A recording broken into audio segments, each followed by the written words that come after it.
Solo à Kyoto, épisode 4. Salut, moi c'est Léa, et en ce moment je voyage seule au Japon. En voyage seul, il y a des jours avec et des jours sans, et je vais pas vous mentir, cette journée était pas la meilleure. Premier jour de règle, je me sens moche, nulle, il pleut fort, et le jet lag commence à se faire ressentir.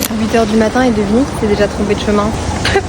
Rien que ça. Oui, tout ça c'est juste de la fatigue finalement. Mais ça n'empêche qu'on est à Kyoto et ça me rend trop heureuse. Ce matin j'avais très envie de voir la forêt de bambou. C'était joli, mais juste pour les touristes. Pareil pour le temple juste à côté. Tellement que j'ai même pas pris de photos. Et c'est là où je me suis rendu compte que j'étais en train de me planter sur mon voyage. La raison pour laquelle je suis à Kyoto, c'est parce que j'avais besoin de calme, d'être avec moi-même et d'être apaisée. Finalement, c'est tout ce que cette ville peut apporter avec ses temples, ses petites rues, la politesse des gens, le calme. Puis moi ce matin, j'ai décidé d'aller faire des trucs que touristiques. En fait, j'avais l'impression de devoir les cocher de ma liste, ça me stressait. Et ça faisait l'inverse de ce que je voulais avec mon voyage. Je pense que ma rencontre avec Kawabata hier voulait me faire passer un message. Hier, je voulais aussi enchaîner 3 lieux pour les cocher sur ma liste de voyage. Et lorsqu'il est arrivé, le temps s'est totalement arrêté. Et plus rien n'avait d'importance à part les heures qu'on a partagées ensemble. Peut-être que je fais juste trop de choses la journée et que je dors pas assez aussi. Bref, pour aujourd'hui, j'ai repris les choses en main et j'ai trié. Il y avait une chose que je voulais vraiment faire. Otagi Nenbutsuji, un temple bouddhiste à 20 minutes à pied de la forêt de bambou. Il est spécial car il y a plus de 1200 statues en pierre sculptées à la main. Chacune est unique. Kyoto, c'est un mélange de ville et de nature. La nature structure la ville. Les reliefs sont juste à couper le souffle. D'ailleurs, Kyoto compte plus de 1600 temples bouddhistes et environ 400 sanctuaires shinto. C'est fou. Même en vivant à Kyoto, tu peux découvrir un nouveau temple chaque jour pendant des années. Puis j'ai pris le bus pour attendre un coffee shop que j'avais trop hâte de tester. Ça,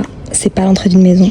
C'est un coffee shop à Kyoto. Kohan, encore une masterpiece du Japon. Tellement apaisant, tellement bon. J'ai bu un geisha de Bolivie, sublime. Puis j'ai été me chercher quelques petits trucs à grignoter avant de repartir pour une mini session shopping parce qu'il pleuvait. Ça, c'est mon excuse. Et d'ailleurs, je me suis offerte une bague personnalisée. Promis, je vous en reparle dans un prochain réel. Ça aussi, c'est un joli souvenir. Avant de rentrer dormir, parce que j'étais épuisée et je pense que ça joue beaucoup sur mon moral et ma confiance en moi, je me suis mangé en solo un petit curry. Excellent. Bref, cette journée était quand même exceptionnelle. Je suis à Kyoto, merde. Mais la journée de demain est vraiment folle, je vous préviens. Et si vous voulez pas manquer ça, abonnez-vous. Bisous.